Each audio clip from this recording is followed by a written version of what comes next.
UBA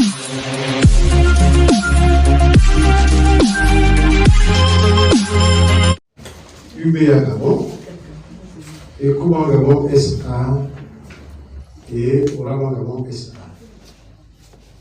Les 18 000 compatriotes victimes de l'escroquerie, l'arcel et de l'arnaque des banques précitées viennent ce jour constater avec regret la suspension soudaine des audiences par le tribunal de commerce de Libreville au motif d'exercice de grève, j'ai envie de dire d'une grève générale, à l'initiative des magistrats et des greffiers du Gabon.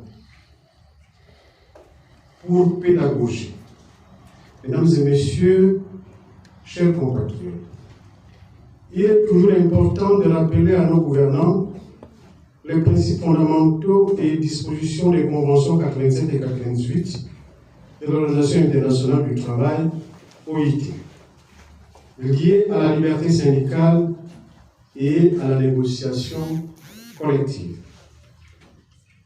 Ces dispositions créent, mesdames et messieurs, des droits et des obligations entre gouvernants et gouvernés dans le cadre d'un dialogue social franc et sincère et un environnement social et professionnel apaisé, faisant place au bipartisme conventionnel. Je dis bien au bipartisme conventionnel.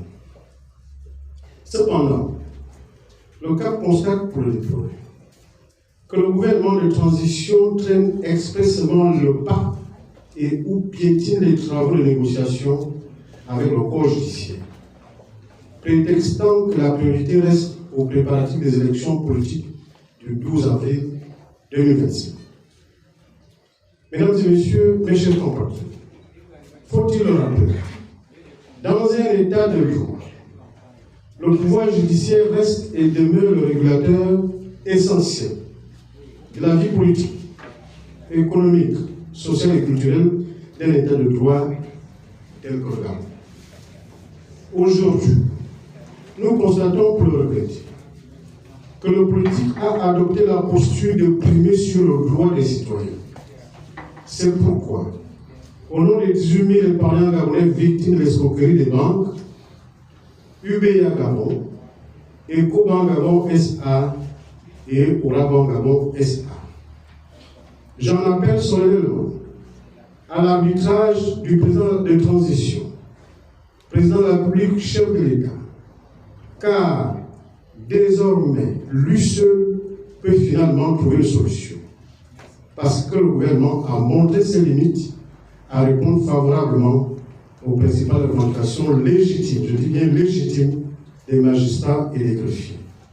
Car cette grève, qui n'a que trop duré, crée directement et ou indirectement des conséquences incalculables auprès des justiciables gabonais. Quel dommage. Mesdames et messieurs, mes chers compatriotes, les 18 000 épargnants BRSA, membres du CAP, ne comprendraient pas que le gouvernement de transition mette exclusivement l'accent sur les préparatifs des élections présidentielles du 12 avril 2025, car leur situation de précarité créée par les banques commerciales gabonaises, UBA Gabon, Ecobank SA et Orabank SA.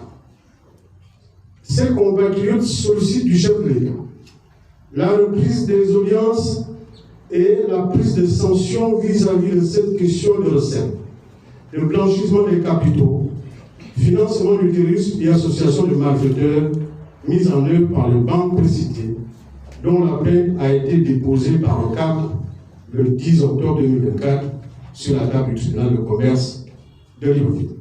Et ce sera justice. Je vous remercie.